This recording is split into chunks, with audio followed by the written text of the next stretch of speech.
In this video today, I want us to do a critical analysis of events as they unfolded during the burial ceremony of the former Cabinet Minister for Finance, Simeon Nyachae, in Kisii earlier today. That funeral was attended by almost all key political players in this country. President Uhuru Kenyatta was present. His deputy William Samoei Ruto was present. Raila Odinga was present. Kalonzo Musyoka was present. Musalia Mudavadi was present. Several governors and key political players in this country were present in Kisii. And Kenyans had anticipated that politics was going to take center stage during that burial. As a matter of fact, Kenyans really wanted to see how Kisii was going to behave after the event involving Simba Arati and Silvanus Osoro in the presence of Raila Odinga and in the presence of William Samoei Ruto a few weeks ago. But that did not happen.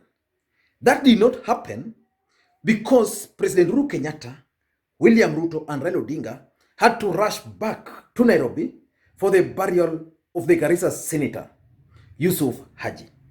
But a lot of things happened in Kisii, and these are what I want us to look at. Number one, in the morning, there was this propaganda that Luos had been hired to go to Kisii to heckle William Ruto. I'm going to look into that. Then there was the arrest of Silvanus Osoro and the Kisii Deputy Governor, Joash Mangi. I'm going to look at that also. I'm also going to look at the sitting arrangement, the message we can get from there, because of course politics, sitting arrangement is always very important. Then we are also going to look at the arrival of President Uhuru Kenyatta, how it was handled. We are also going to look at the body language of the president and his deputy when they were at the podium there. Then I'm also going to look at the various speeches by the key political players who were given a chance to speak at that event. But before we do that, may I also take this opportunity to send my message of condolence to the family of the Senator for Garissa, Yusuf Haji. And I know by that I'm representing the entire subscribers on this platform. And again, if you're watching this video for the first time, I want you to take a second or two and click the subscribe button so that next time we produce a video like this, YouTube will automatically notify you. Now let us get back to the main issue. Nyachae has been laid to rest, and the event was very peaceful. There was no heckling. It was conducted as a presidential function. But there were drama in the morning. In the morning, Team Tangatanga started with their usual propaganda that Luos had been hired. Basically, they didn't mean Luos, but they were profiling a community. That Luos had been hired to go to Kisii to heckle William Samoei Ruto. We all know that Kisii borders Homa Bay, it borders Migori, even Kisumu. So what they did, which most people swallowed, was that they went and shopped for old photos of some buses, high school buses. And after shopping for those photos, then they shared them online as if those were the true images of what was happening in Kisii at that particular moment. And I remember challenging them because I knew for sure, if you looked at those photos closely, there were those photos which were taken in the evening based on the shadow, because we all know that when in the morning your shadow, when the sun rises from this side, your shadow will always be this side. Like now, the sun is almost here, so which means my shadow, if I stand outside there, should be back here. So these guys forgot these things. Some of the photos had their shadows indicating the photos were taken in the morning. Some had their shadows indicating the photos were taken during midday. Some even had their shadows indicating that the photos were taken in the evening. They started this propaganda in the morning. I don't know the objective, Remember, even yesterday on Twitter, they were trending a hashtag that released Dennis Itumbi as if Dennis Itumbi had been arrested. When they wanted to go to, was it in Mombasa, there were also that stories to you who has been arrested. You know, that propaganda. And in this century, I think it's not sustainable for Tanga Tanga to play those kinds of politics. And indeed, Kenyans reminded them that the photos which they were sharing were actually taken 2 weeks ago in Homa Bay, not 2 weeks ago, last week in Homa Bay during the installation of the new bishop in the area. So that one rested. But personally, I don't understand why even William Samoei Ruto can allow someone like Dennis Itumbi, who is purportedly his spokesperson, to run away with such kind of propaganda.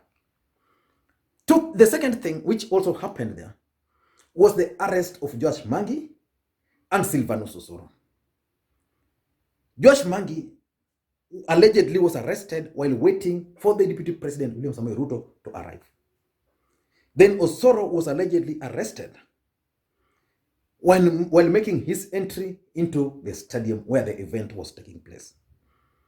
Earlier, there was the arrest of Omwando, who was the former ODM chairperson, who is now a Kitangatanga player from the area. I don't know what they were arrested for. And in my considered opinion, that ought not to have happened. What ought to have happened is that these guys ought to have been allowed to attend the event, because I'm not sure and I'm not certain whether Josh Mangi can actually go ahead and mobilize people to go and heckle President Uhuru Kenyatta in a presidential function. I'm not sure whether that he can do. Osoro, I don't want to speak on his behalf. He's a politician. Omwando, yes, Omwando is known. He's a real good. He used to, when he was in ODM, he used to organize such things. But the funeral in Kisii, where the president was going to attend, I don't think any sane guy would decide to mobilize people to go and heckle the president. I don't think that would have been possible. But in politics, again, you never rule out anything. Anything can happen. But these guys were arrested because the intelligence had information that they were recruiting youths to go there in the morning and heckle the president. Personally, the arrest was uncalled for. Now let us go to the arrival. When the president arrived, what normally happens when the president is going to a place and the deputy president is also going to the same place, or the deputy president is already there? What normally happens is that the deputy president should always arrive ahead of the president. And then when the president arrives, he's supposed to be received by the deputy president, the county commissioner, the governor, the deputy governor, senators, going that way. That did not happen today. Today, what happened is totally different. I want to compare what happened to what happened previously. Today, what happened is that the president arrived, he was received by the county commissioner, the governor, James Mvwai, and Fred Okengo Matiang'i. The deputy president did not. Look here, this is last year, during the Mashujaa Day celebration in Kisii, the same place. This is how the president was actually received. Deputy president receiving him, and then the introduction goes on.